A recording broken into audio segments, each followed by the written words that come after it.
Well, welcome back to part two. What I'm doing today is showing you a way that we can quantify or put actual numbers to various characteristics of the flute. And today we're going to be looking at the blowing pressure and the percentage of harmonics that are produced. Since the video on flute stability, I got a new manometer. Comes from Amazon. This is way better than the Magnahelic gauge I had in the stabilization, flute stability program. What's nice about it, you can record a segment and it'll calculate the high and the low pressure and an average. It runs about $45 from Amazon. I'll put the link in the description box below. And I utilize compressed air. There's a very good reason for that, and one is it gets rid of the variability of a person playing the flute. It has nothing to do, it just makes a constant air pressure. It's very difficult to read the percentage of harmonics when the air pressure is fluctuating, and by using compressed air, even then there's a lot of fluctuation, and I'll be guessing, taking kind of a high and low and splitting the difference to record. What we're going to do is I'm going to show you one flute. It'd be very boring to watch me do several flutes. But I've compiled the data on 7 flutes, and then we'll do a summary of those 7 flutes. And from that I'm going to select 3 flutes, take the information that I picked up from the experiments, and then make one of the flutes conform to what I learned from the experiments. To me, that becomes a manner in which I'm gaining control of the craft. I recognize that a lot of people think this is full of crap, and in some regards it is. Because we can define the flute all we want, but if we lose sight of the spiritual characteristics of the flute, the spirituality, the spirit working through us to manifest into the world through the flute, then essentially we have nothing. So, to me, that is to hold the spirit in our hearts as we're working the craft is what Native America meant by doing things in a good way. I had a native man ask me one time, but do you make your flutes in a good way? I told him I make my flutes to honor the spirit, and he was happy with that. So, we'll pause this for now, and I'll show you the experiment. Okay, we're all set up here. I've got the gas regulator, the digital manometer, and the pressure from the regulator goes over to this T connection. The manometer is reading the pressure in the mouthpiece here. And we've got the oscilloscope program set up. So let's see what happens when we give a little compressed air. That's running about 0.26 inches of water, and running about 5 for the 0.25, 5 for distortion.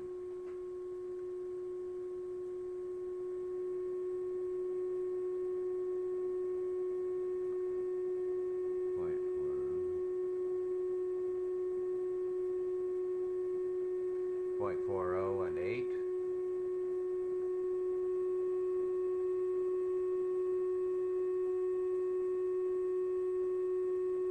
.15 and 11.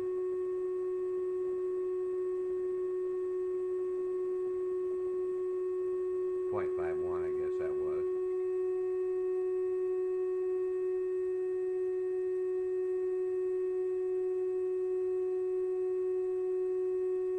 .64 and 12.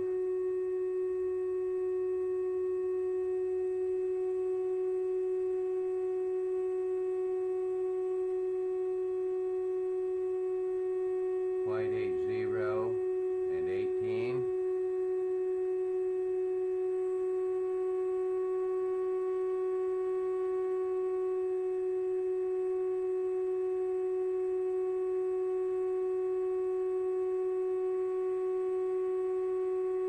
.92 and 20.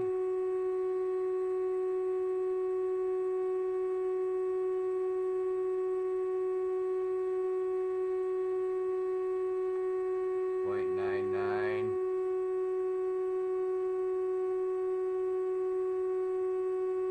18.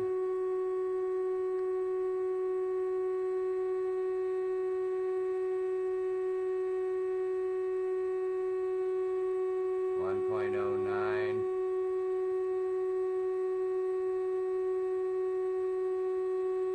20.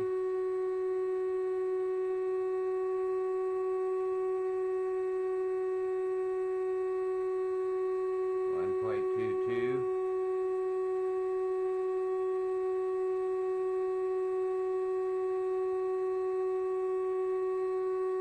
and 20.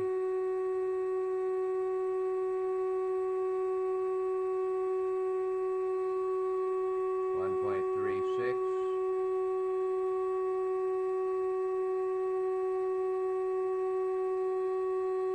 22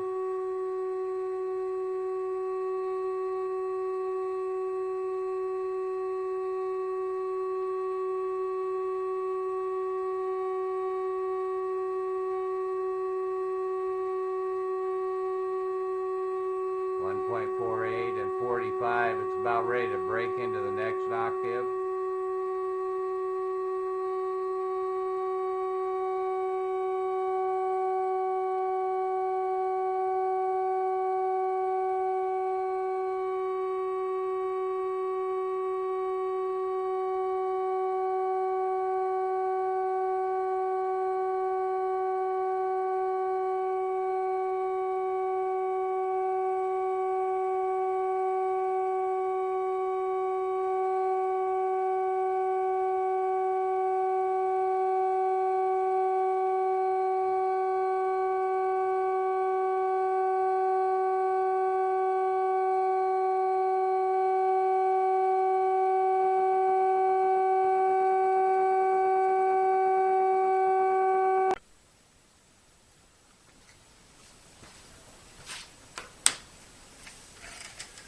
Before I get into sharing the results of measuring 7 flutes like you've just seen, I'd like to cover a couple of things. The flutes, which are unstable, they're good sounding flutes, all right? They have their advantages. The way I've set up to design the true sound hole, though it does make a little less stable flute, makes them extremely easy to blow. Now, that's item one. The second item, they don't wet out very fast. So the advantage of a flute, which is extremely easy to play, is twofold. One, it takes a person who's relatively new at playing a flute, and it teaches them breath control. The second item is there's a lot of people who have various lung disorders or breathing problems, and a flute which is easy to play, it becomes very important. It's no fun playing a flute that you have to struggle to make it, to breathe into it. Now for a professional player who's very expressive and very precise in controlling his breath and expressing himself, then a flute with a wider dynamic range is important. All right, you can't when you're doing tucka tucka tucka, you can't just have it popping into the upper octave continuously. Anyway, see if I got any other notes here.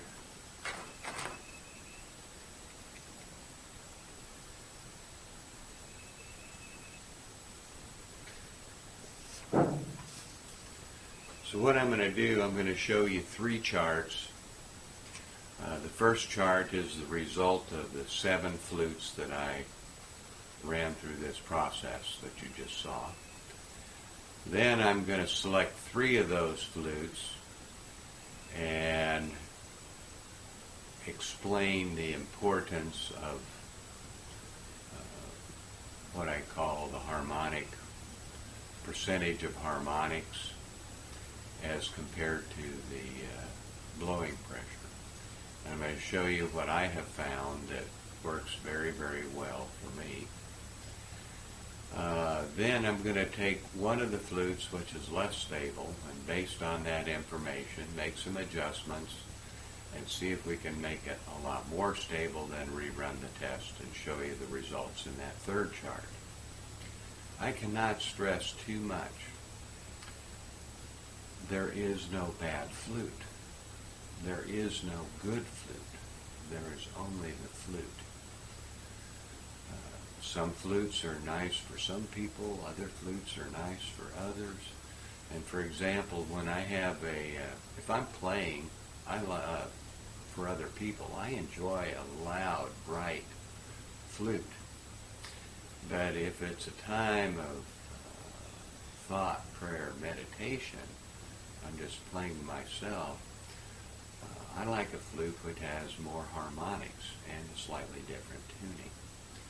That it feels good here. So, with that, we'll get on with the results.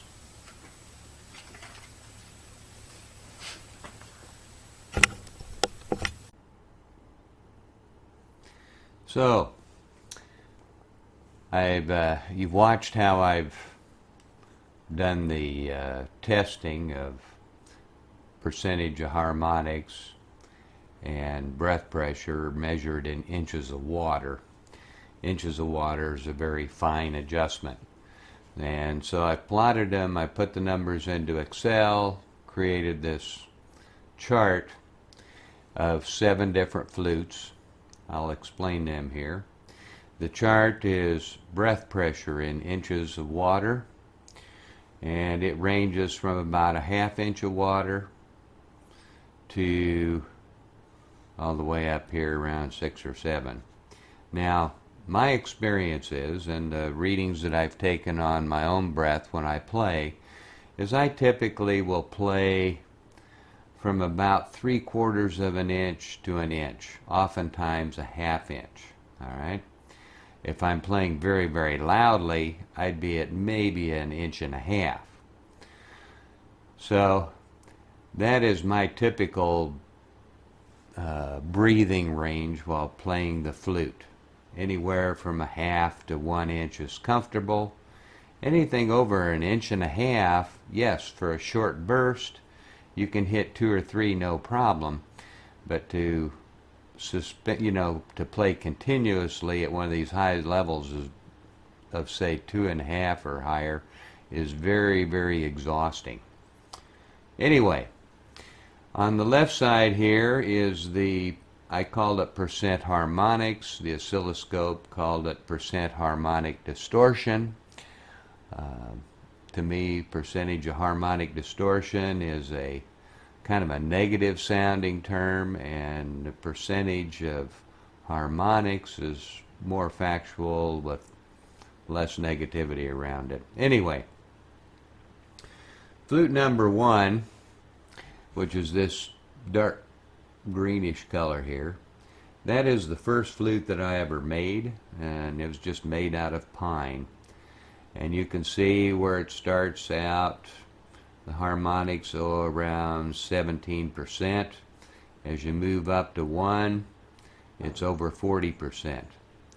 And what I found, my personal taste, and believe me, this is I'm not saying it's good or bad, it's my personal taste. anything under 20% harmonics is a very clear sounding flute. Under 10 is a almost perfectly clear flute, and anything under 5% is pretty much an oscilloscope. All right, excuse me, not an oscilloscope, a signal generator, because that's what I showed in part 1. I showed how the signal generator had low percentage of harmonics. Now, I like, for when I'm playing for people or with people or whatever, I like a bright flute. I like it to range between 20 and maybe 10% harmonics. And when I'm playing in a prayer, actually when I play before making flutes, I'll use a flute that's a little higher in harmonics. 30% to me is kind of a cutoff range. Now I'm getting off the track here. Alright, so Flute 1 is the first flute I ever made. This light blue line, Flute 2, is an early fledgling flute. The fledgling flute are the flutes that I make for people buying their first flute. They're very easy to blow. They're also very easy to kind of overblow. And Flute 3, to me, this has a flute that has a spiritual voice. I love the voice on Flute 3. But as you can see, you just barely increase the pressure and it overblows. It has a lot of harmonics on it. And Flute 4, this is just one of my overall favorites. It's an F sharp. And as you can see, the yellow line here, it's well under the 20% range, all the way up to when you're over 1.25 inches of pressure. Flute 5 is a flute from another maker. It's a 5th octave flute, and this is a flute that has a very interesting curve. This flute will not overblow. For some of you knowledgeable people, you probably know whose that is. And it's a very tiring flute to play. You have to always play it over 1, almost, to get a good sound out of it. And if you don't want a flute that overblows, that would be the one to have. Alright, so Flute 5, the red line, that is a, let's see, what is Flute 5? No, that Flute 5 is the green one. Flute 6 is the red line there. This is the, I have no idea who the maker was. I'm fairly certain that it's a native made flute, and usually, not always, but oftentimes native flutes are tuned at 432 instead of 440. It has a wonderful response. Everything is under 20% harmonics, even up to a long or a high blowing pressure. It has, as do some of these other flutes, these spikes are kind of unusual. Like it goes along, and just before it bursts into the next octave, the percentage of harmonics goes way up and then comes way down. And for anybody watching this that has an understanding of what's going on there, I would really appreciate some information there. That's where my physics education fails me. So this is kind of an overall view, and what I've done to make it all simpler is to condense. I selected 3 flutes. So we're going to switch to the 3 flutes.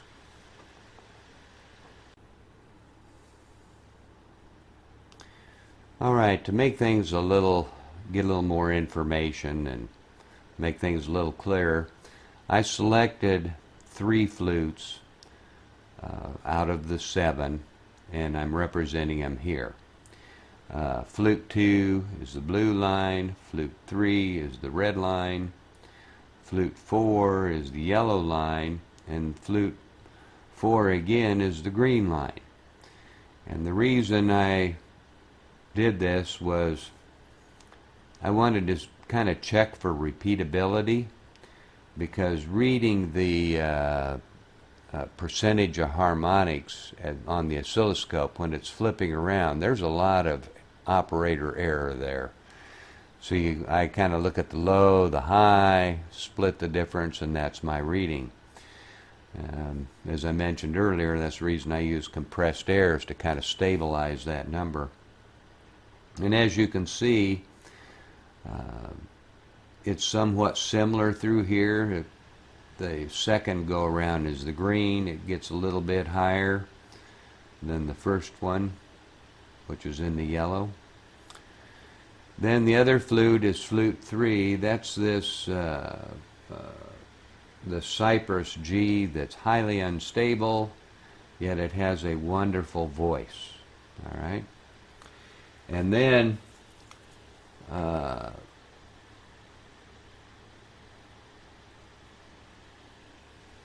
Flute 2 was the early fledgling flute. Okay. That's just like I said, my starter flutes. And as you can see, the scale change gives a little more detail on the pressure. But the A flute, it's low in harmonics until you get up approaching 1, then it gets a little bit higher, well here about 0.8. And what I've done is I drew this red horizontal line, and again, this is my personal preference, all right? The red horizontal line just represents when there's too many harmonics for my taste, all right? The green line is 20%. That's just kind of a target line. I like to have my flutes less than 20% harmonics. The blue line down here is like almost a pure sinusoidal wave with 0 harmonics.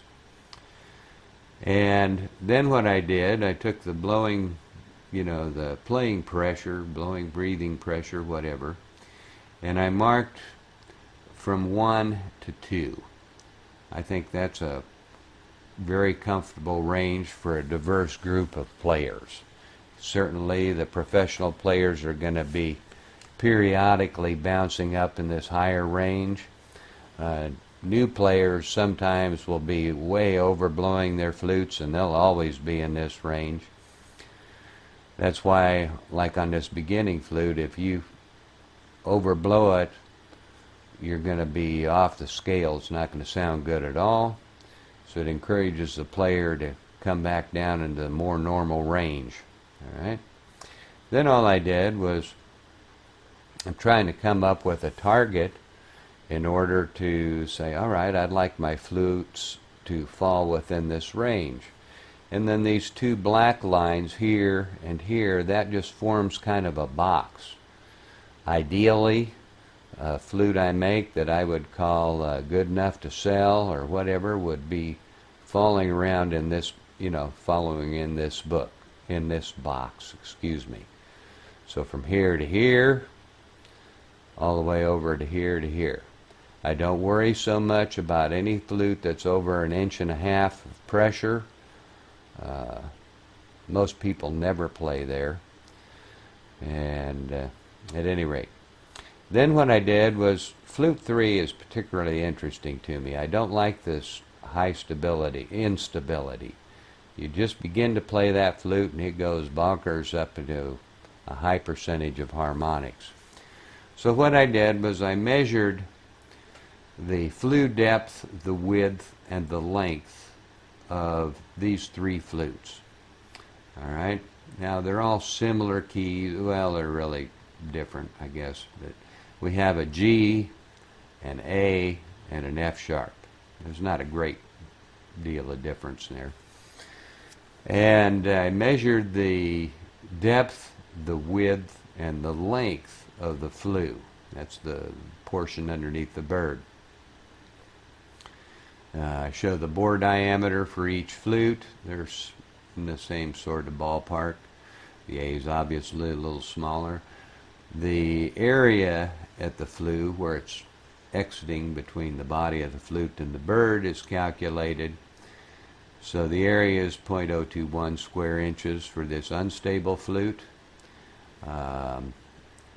This flute here, which is a little bit better, is 0.014. It's a little smaller.